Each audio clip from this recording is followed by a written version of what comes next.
The resident patient.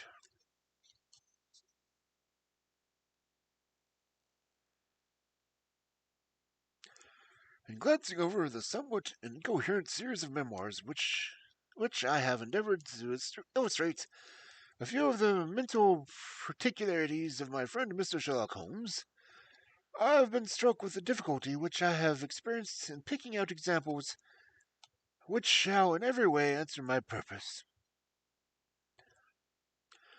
For in those cases in which Holmes has performed some tour de force of analytical reasoning and has demonstrated the value of his peculiar methods of investigation, the facts themselves have often been so slight or so commonplace that I could not feel justified in laying them before the public. On the other hand, it has frequently happened that he has been concerned in some research where the facts have been in the most remarkable and dramatic character, but where the share which he has himself taken in determining their causes has been less pronounced than I, as a biographer, could wish. The small matter which I have chronicled under the heading of A Study in Scarlet, and that other later connected with the loss of the Gloria Scott, may serve as examples of the cilia and Charybdis which are forever threatening his historian. It may be that the business of which I am now about to write the part which my friend played is not sufficiently accentuated, and yet the whole train of circumstances is so remarkable that I cannot bring myself to omit it entirely from the series. It had been a close, rainy day in October. Our blinds were half drawn, and Holmes lay crumpled up on the sofa, reading and rereading a letter which he had received by the morning post.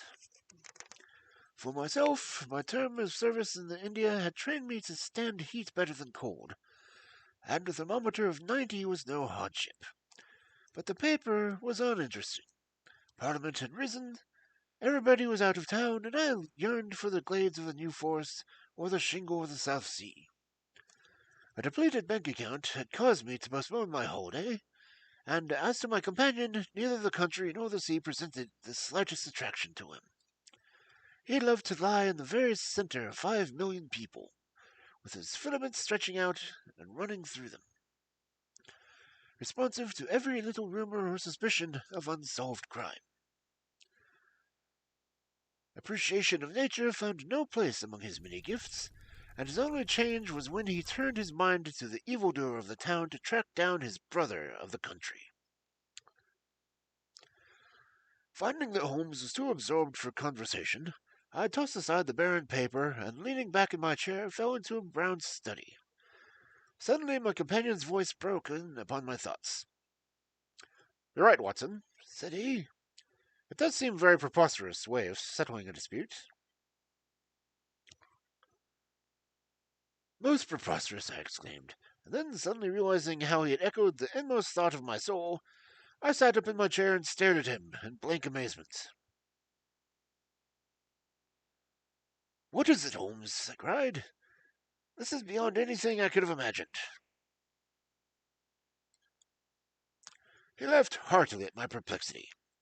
"You remember," said he, "that some little time ago, when I read you a passage of one of Poe's sketches in which a close reader follows the unspoken thoughts of his companion, you are inclined to treat the matter as a tour de force of the author. On my remarking that I was consistently in the habit of doing the same thing, you expressed incredulity." "Oh, no! Perhaps not with your tongue, my dear Watson, but certainly with your eyebrows. So when I saw you throw your paper down and enter upon a train of thought, I was very happy to have the opportunity of reading it off, and eventually of breaking into it, as a proof that I had been in a kind of rapport with you." But I was still far from satisfied. "The example which you read to me," said I, "the reasoner drew his conclusions from the actions of the man whom he observed. If I remember right, he stumbled over a heap of stones, looked up at the stairs, and so on. But I have been seated quietly in my chair. What clues have I given you?" "You do yourself an injustice. The features are given to a man of means by which He shall express his emotions, and yours are faithful servants. Do you mean to say that you read my train of thoughts from my features? Your features, and especially your eyes. Perhaps you cannot yourself recall how your reverie commenced. No, I cannot. Then I will tell you. After throwing down your paper, which was the action which drew my attention to you, you sat for half a minute with a vacant expression. Then your eyes fixed themselves upon your newly framed picture of General Gordon, and as I saw the altercation in your face as the train of thought had been started. But it did not lead very far. Your eyes turned across the unframed portrait of Henry Ward Beecher, which stands upon the top of your books. Yeah, it isn't. You then glanced up to the wall, and your course was meeting of obvious. You were thinking that if a portrait was framed, it would be able to cover the bare space and correspond to Gordon's picture over there. You have followed me wonderfully, I exclaimed.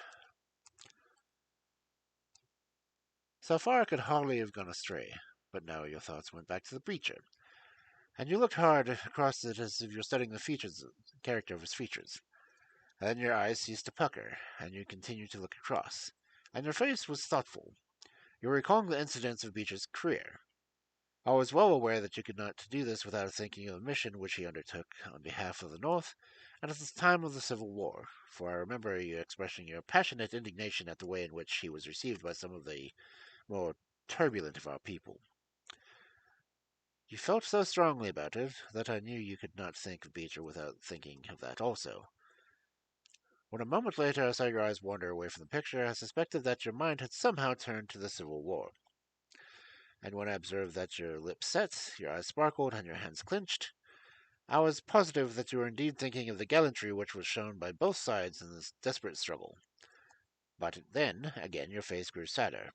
You shook your head. You were dwelling upon the sadness and horror of the useless waste of life. Your hand stole towards your own old wound, and a smile quivered on your lips, which showed me that the ridiculous side of this method was settling international questions had forced itself upon your mind. At this point, I agreed with you that it was preposterous, and was glad to find that all my deductions had been correct.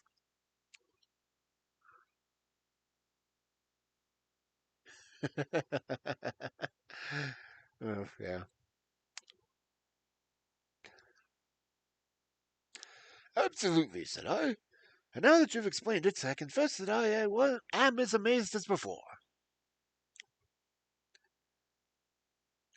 It was very superficial, my dear Watson, I assure you. I should not have intruded upon your attention had you not shown some incredulity the other day. But the evening has brought a breeze with it. What do you say to ramble through London? I was weary of our little sitting room, and actually acquiesced. For 3 hours we strolled about together, watching the ever-changing kaleidoscope of life as it ebbs and flows through Fleet Street and of the Stand. His characteristic talk, with his keen observations of details and subtle power of inference, had me amused and enthralled. It was 10 o'clock before we reached Baker Street again. A brougham was waiting at the door. A doctor's general practitioner, I believe, said Holmes. Not been long in practice, but has a good deal to do. Come consult to us, I fancy. Lucky we came back.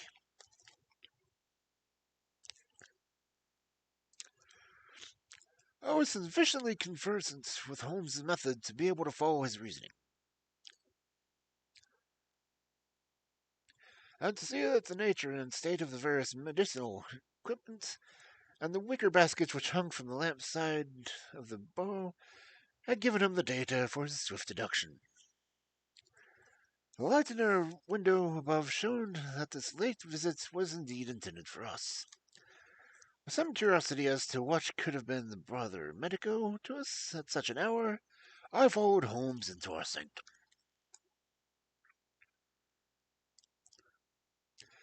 A pale, taper-faced man with sandy whiskers rose up from a chair by the fire as we entered. His age may not have been more than 3 or 4 and 30, But his haggard expression and unhealthy hue told us the life which had sapped his strength and robbed him of his youth. Resident patient.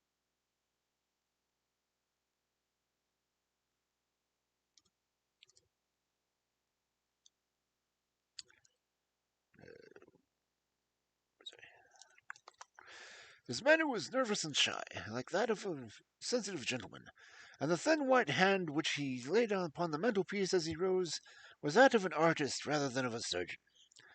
His dress was quiet and sombre, a black frock coat, dark trousers, and a touch of color about his necktie. Good evening, Doctor, said Holmes cheerily. I am glad to see that you have not been waiting for but only a few minutes. You spoke to my coachman, then? No, it was the candle on the table side that told me. Pray, resume your seat and let me know how I can serve you. My name is Dr. Percy Trevlin, said our visitor, and I live at 403 Brook Street. Are you not the author of the monograph upon obscure nervous lessons? I asked. His pale cheeks flushed with pleasure at hearing that his work was known to me. I so seldom hear of my work that I thought it was quite dead, said he. My publishers have given me the most discouraging account of its sale. You are, I assume, a medical man?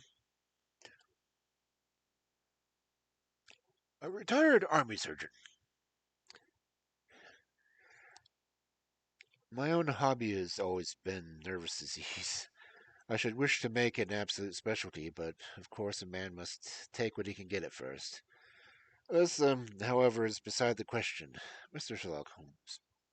And I am quite appreciate how valuable your time is. The fact is that a very singular train of events has occurred recently at my house at Brook Street, and tonight they came to such a head that I felt it quite impossible for me to wait another hour before asking for your advice and assistance. Sherlock Holmes sat down and lit his pipe.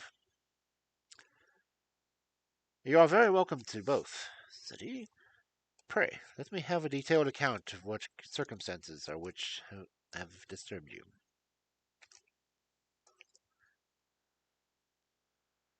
One or two of them are so trivial, said Dr. Chilton, that really I'm almost ashamed to mention them. But the matter is so inexplicable, and the recent turn which it has taken is so elaborate that I shall lay it all before you, and shall judge what is essential and what is not. I'm compelled, to begin with, to say something of my own college career. I'm a London University man, and I'm sure that you will not think that I am unduly singing my own praises if I say that my student career was considered by my professors to be a very promising one.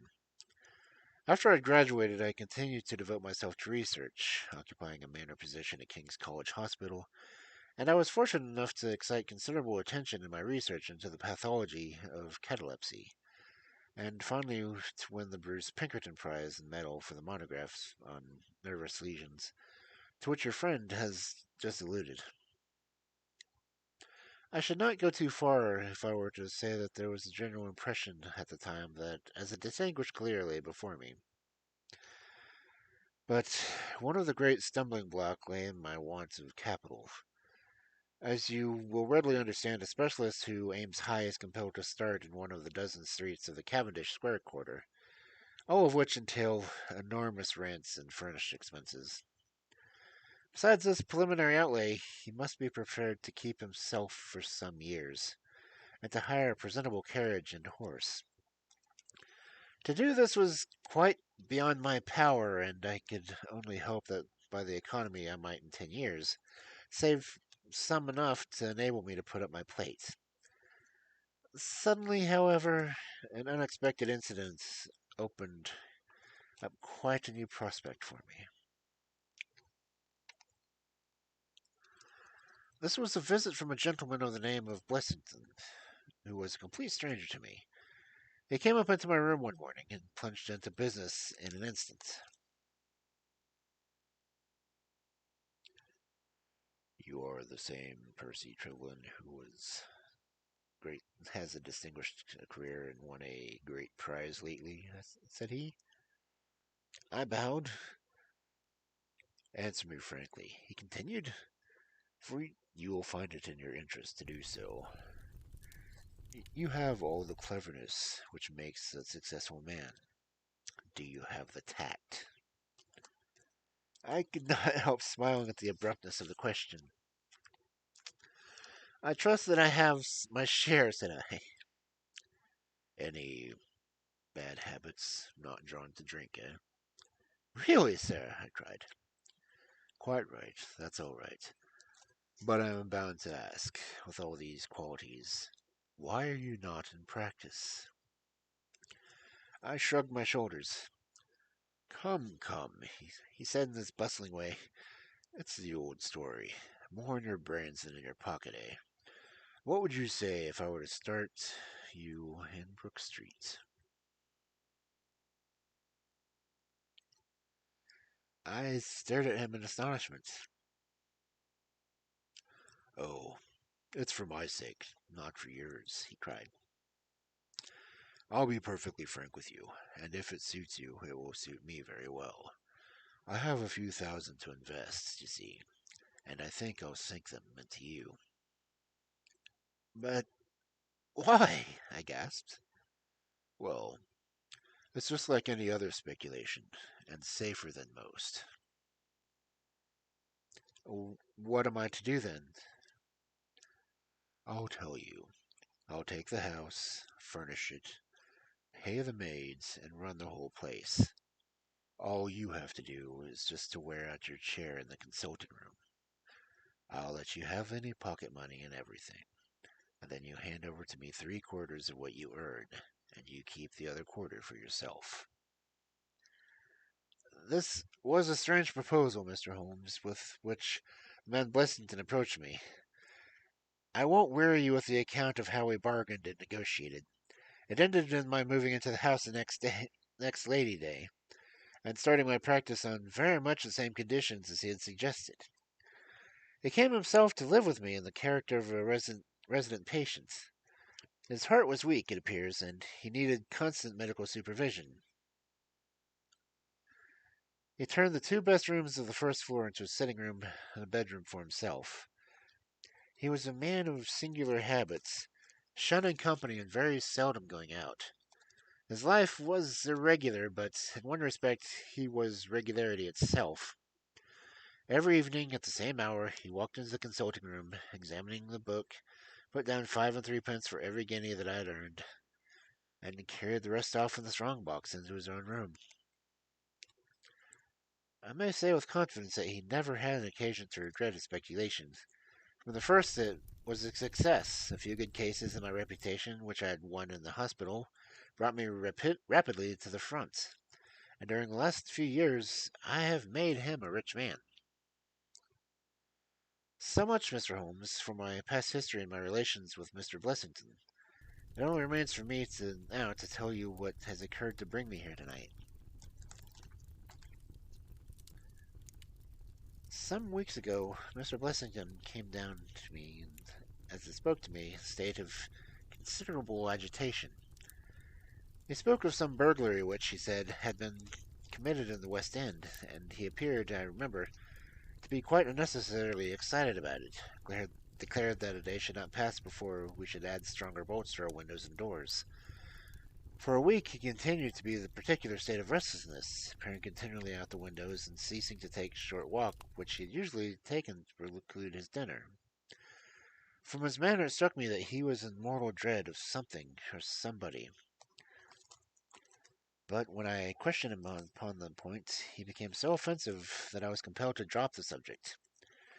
Gradually, as time passed, his fears appeared to die away, and he renewed his former habits, when a fresh event produced him to a pitiable state of prostration, in which he now lies. What happened was this. 2 days ago, I received the letter which I now read to you. Neither address nor date is attached to it.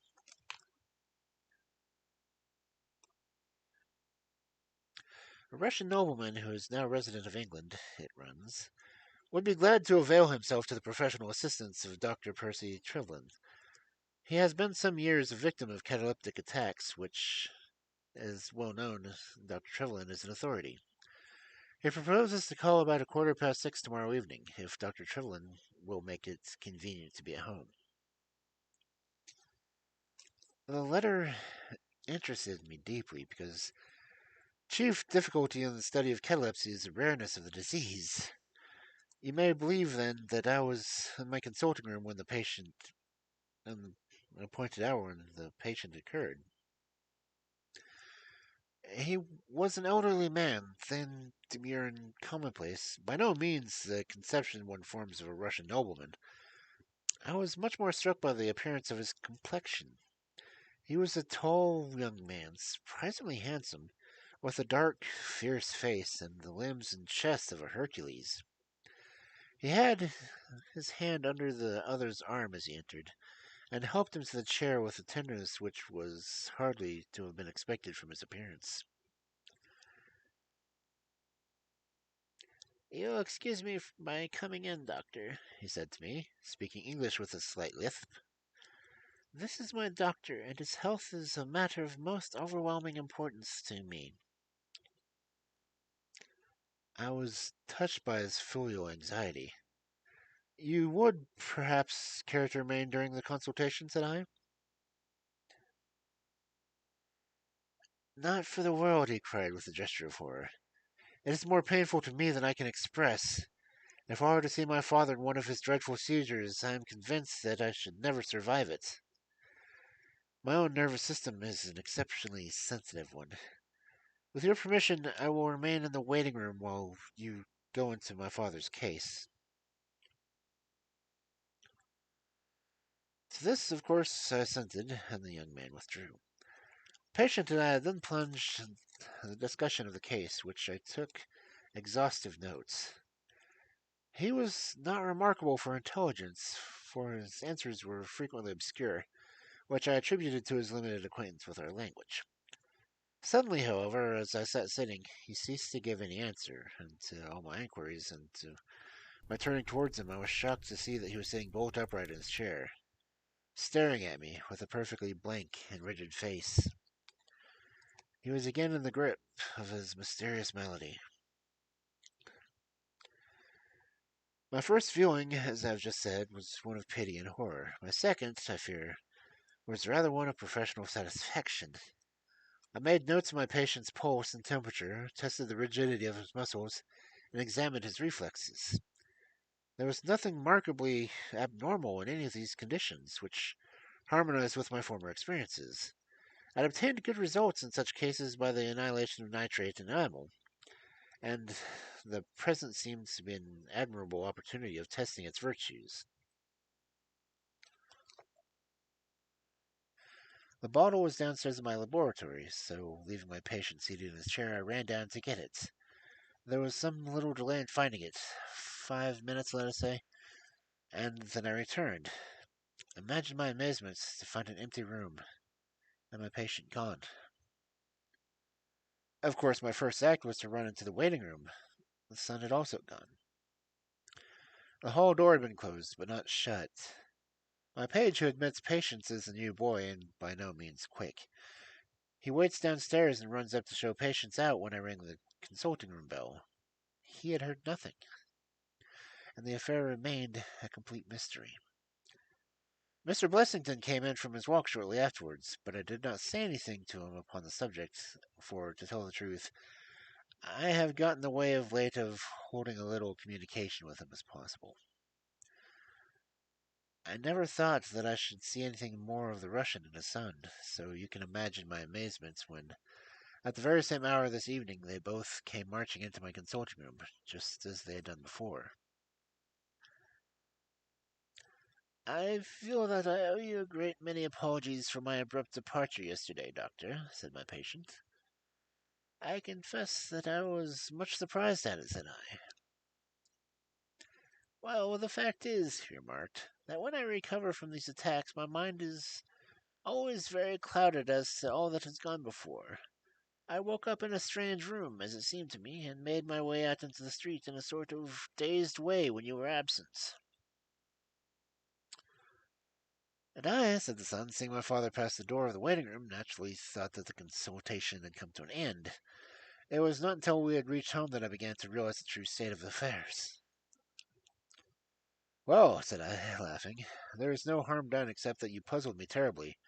So if you, sir, would kindly step into my waiting room, I shall be happy to continue our consultation, which was brought to so abrupt an ending.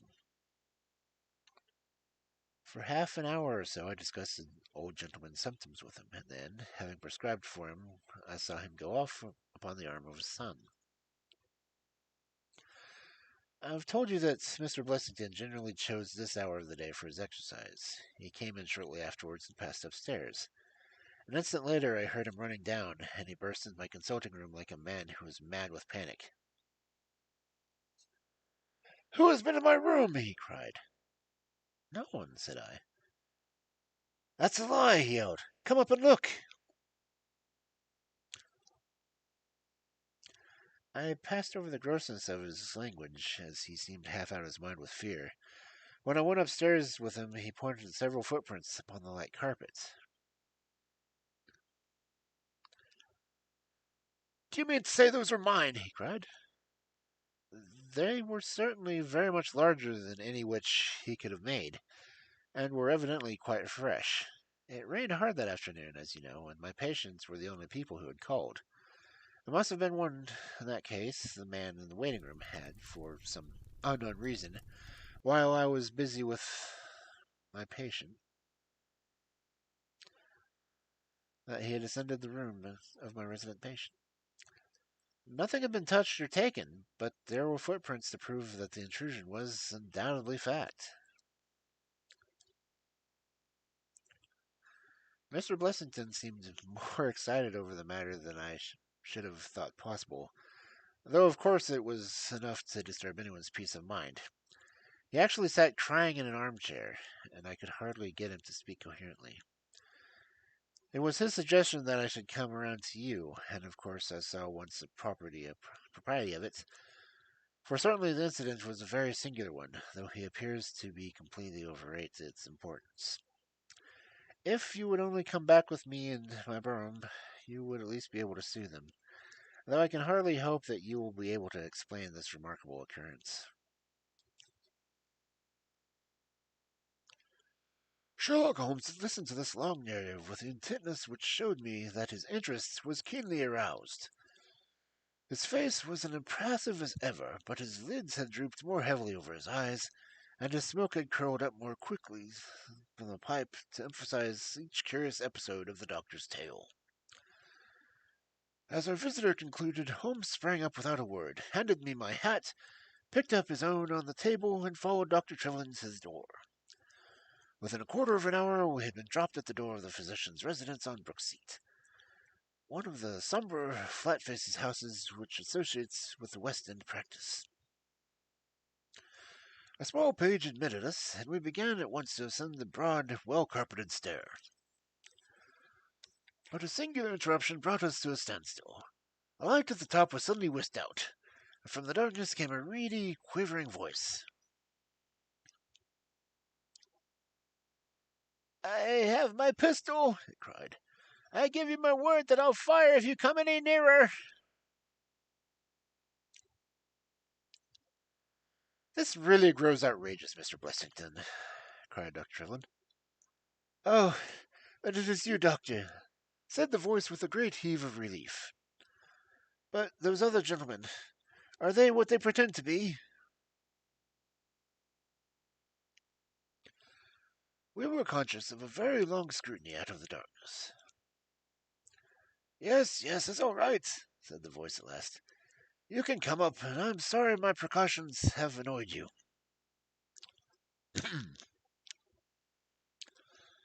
He relit the stair gas as he spoke, and we saw before us a singular-looking man whose appearance, as well as his voice, testified to his jangled nerves.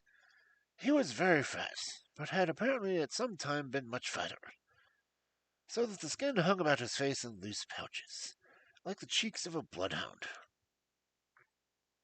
He was of a sickly color, and his thin, sandy hair seemed to bristle up with the intensity of his emotion.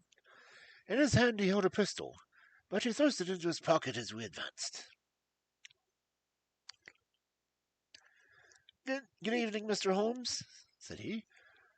I'm sure I'm very much obliged to you for coming around, but one never ever needed your advice more than I do. I suppose that Dr. Trevelyan has told you of this most unwarrantable intrusion into my rooms. Quite so, said Holmes.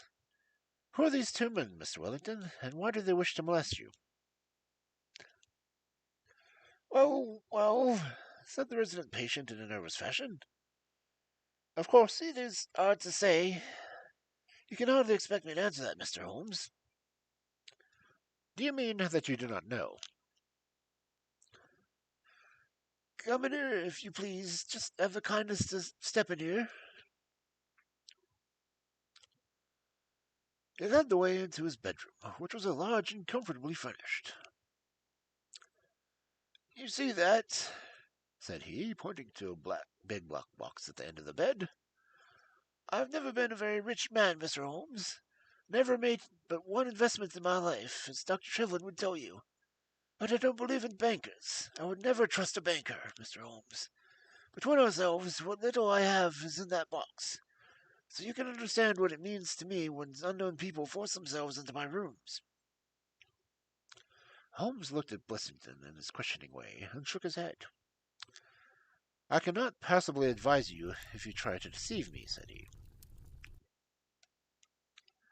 But I have told you everything. Holmes turned in heel with a gesture of disgust. Good night, Mr. Trevelyan, said he.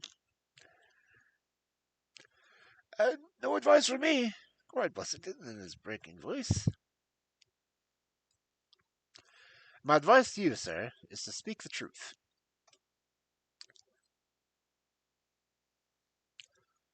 A minute later, we were in the streets walking for home. We had crossed Oxford Street and were halfway down Harley Street before I could get a word from my companion. Sorry to bring you out on a fool's errand, Watson, he said at last. It is an interesting case, too, at the bottom of it. I can make little of it, I confessed. Well, it is quite evident that there were two men, more perhaps, but at least two, who were determined for some reason to get this fellow Blessington. I have no doubt in my mind that both on the first and the second occasion the young man penetrated into Mr. Blessing's room, while his confederate, by an ingenious device, kept the doctor from interfering. The catalepsy? A fraudulent imitation, Watson. Though I should hardly dare to hint as much to our specialist. It is a very easy complaint to imitate. I have done it myself. And then, by the purest chance, Blessington was out on each occasion. The reason for choosing so unusual an hour for the consultation was obvious to ensure that there would be no one other patient in the waiting room. But just as so happened, however, that this hour coincided with Blessington's constitutional, which seems to show that they were not very well acquainted with his daily routine. Of course, if they had been merely after plunder, they would have at least made some attempt to search for it. Besides, I can read in a man's eyes when it is his own skin that he is frightened for. It is inconceivable that this fellow could have made up two such vindictive enemies as these appear to be without knowing it. I hold it, therefore, to be certain that he does know who these men are, and that for reasons of his own he represses it. It is just possible that tomorrow may find him in a more communicative mood. Is there not one alternative? I suggested. Grotesquely improbable, no doubt, but still just conceivable. Might the whole story be a cataleptic Russian in his son be the concoction of Dr. Trevelyan's, who has, for his own purposes, been in Blessington's room?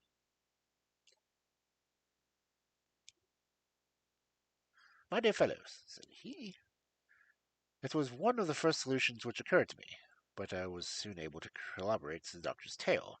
This young man had left prints upon the stair carpet, which made it quite superfluous for me to ask to see those which he had just made in the room. When I tell you that his shoes were square-toed instead of being pointed like Blessington's, and were quite an inch and a third longer than the doctor's, you will acknowledge that there can be no doubts to his individuality. But we may sleep on it now, for I shall be surprised if we do not hear something further from Brook Street in the morning. Sherlock Holmes's prophecy was soon fulfilled, in a dramatic fashion.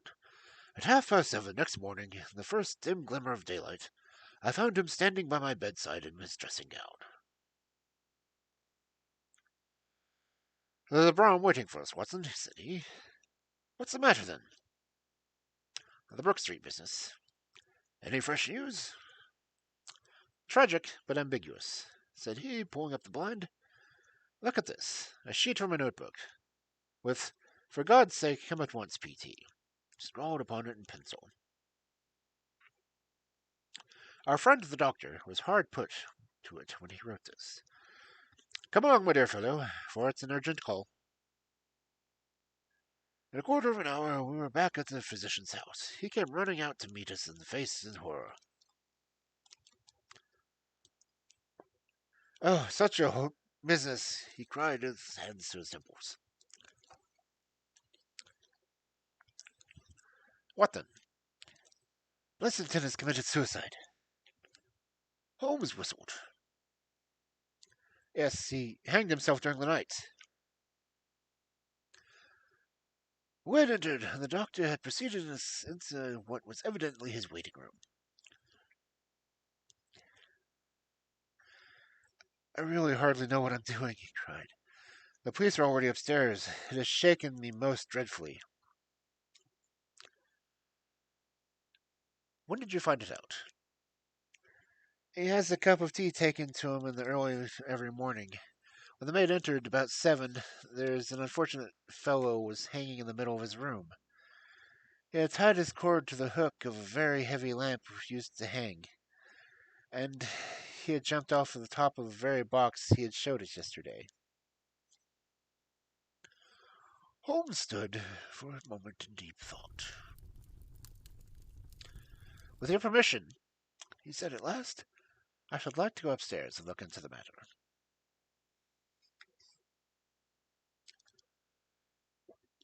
We both ascended, followed by the doctor. It was a dreadful sight which met us when we entered the bedroom door. I have spoken of the impression of flabbiness which the man Blessington had conveyed. He was dangling from a hook. It was exaggerated and intensified until he was scarce human by his appearance. The neck was drawn out like a plucked chicken's, making the rest of him seem more the obese and unnatural by contrast. He was clad only in his long night-dress, and his swollen ankles and ungainly feet protruded starkly from beneath it. Beside him stood the smart-looking police inspector, who was taking notes in the pocket-book. "Ah, Mr. Holmes," he said heartily as my friend entered. "I'm delighted to see you." "Good morning, Lana," answered Holmes. "You won't think me an intruder, I'm sure. Have you heard of the events which led up to this affair?" "Yes, I heard something of them." "Have you formed an opinion?" "Well, as far as I can see, the man is driven out of his senses by fright. The bed has been slept in, you see. There's an impression deep enough. It's about 5 in the morning, you know. That suicides are most common. That would have been about the time he hanged himself. It seems to be a very deliberate affair." "I should say that he's been dead for 3 hours, judging by the rigidity of his muscles," said I. "Notice anything peculiar about the room?" said Holmes. "Found a screwdriver and some screws in a washhand stand. Seems to have smoked heavily during the night, too. There are 4 cigar ends, but I picked that out of the fireplace." Said Holmes. "Have you got a cigar holder?" "No, I've seen none." "A cigar case, then?" Yes, it was in his coat pocket. Holmes opened it and smelled a single cigar which it contained. Oh, this is a Havana. And these others are cigars of a particular sort, which is imported from the Dutch from the East Indian colonies. They are usually wrapped in straw, you know, and they are thinner for their length than any other brand. He picked up four ends and examined them with his pocket lens. Two of these have been smoked by a holder, and two without, said he. Two have been cut, but not a very sharp knife, and two have had the ends bitten off by a most excellent set of teeth. This was no suicide, Miss Helena. It was very deeply planned and cold-blooded murder. Possible, cried the inspector. And why? Why should anyone murder a man in so clumsy a fashion as by hanging him? That is what we have to find out. How could they get in? Through the front door. It was barred in the morning. Then it was barred after them. How do you know? I saw their traces. Excuse me a moment, and I may be able to give you some further information about it. He went over to the door, and turning the lock, he examined it in his methodical way. Then he took out the key, which it was on the inside, and inspected that also. The bed, the carpet, the chairs, the mantelpiece, and the dead body, and the rope were each in turn examined, until at last he professed himself satisfied. And with my aid and that of the inspector, cut down the wretched object and laid it reverently under a sheet. How about this rope? He asked. This is cut off, said Dr. Trellan, drawing a large coil from under the bed.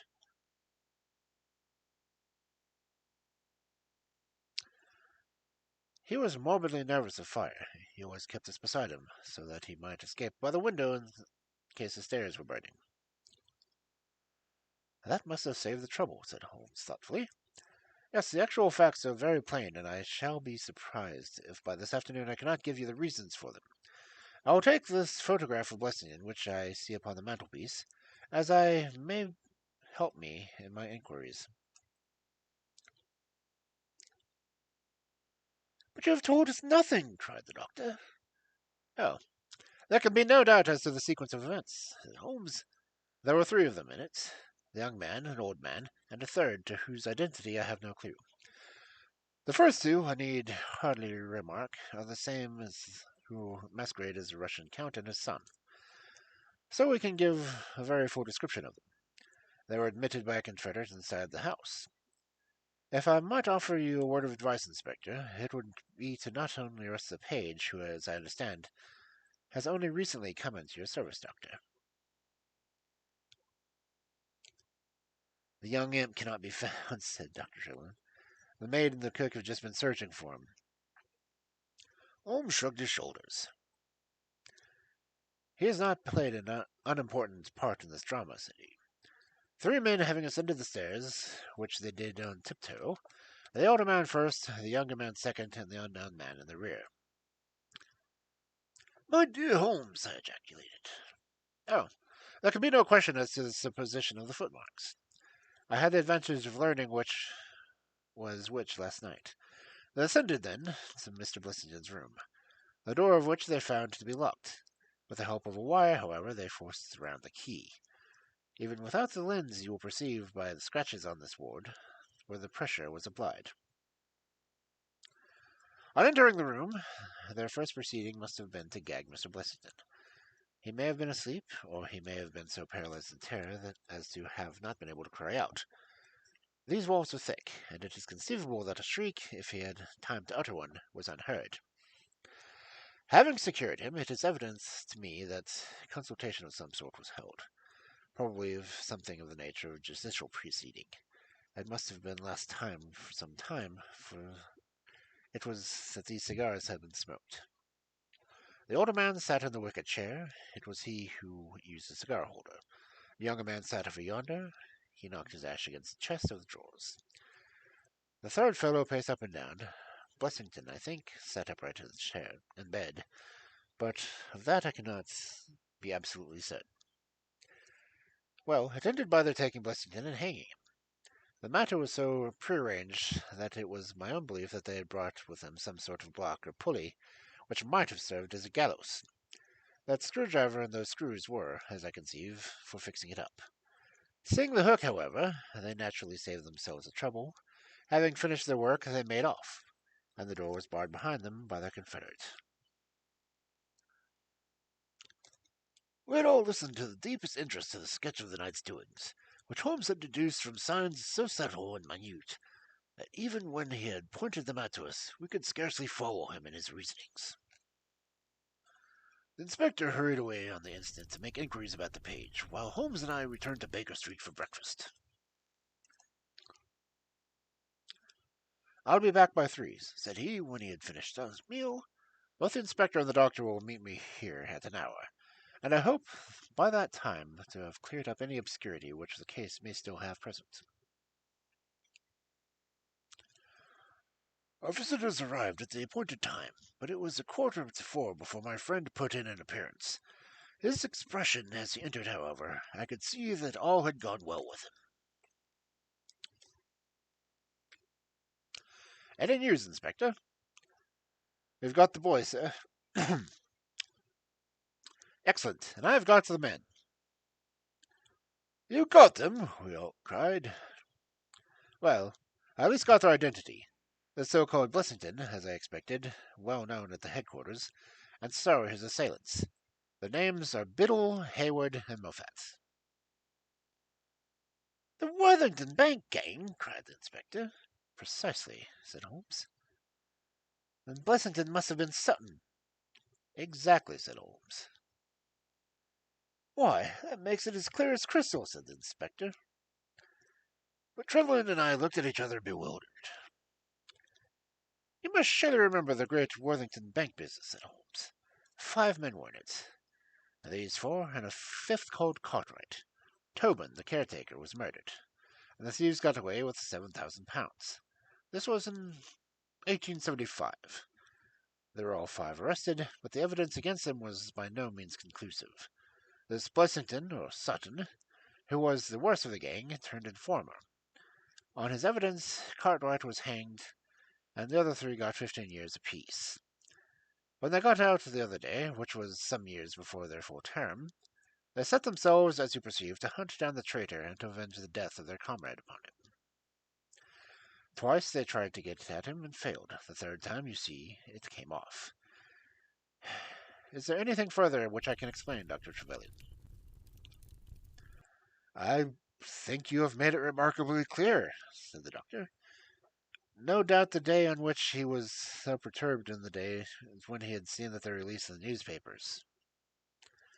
"Quite so. His talk about the burglary was the merest blind." "But why could he not tell you this?" "Well, my dear, knowing the vindictive character of his old associates, he was trying to hide his own identity from everyone as long as he could. His secret was a shameful one, and he could not bring himself to divulge it. However, wretch as he was still living under the shield of the British law. And I have no doubt, Inspector, that you will see that, through the shield that may fall to guard, the sword of justice is still there to avenge."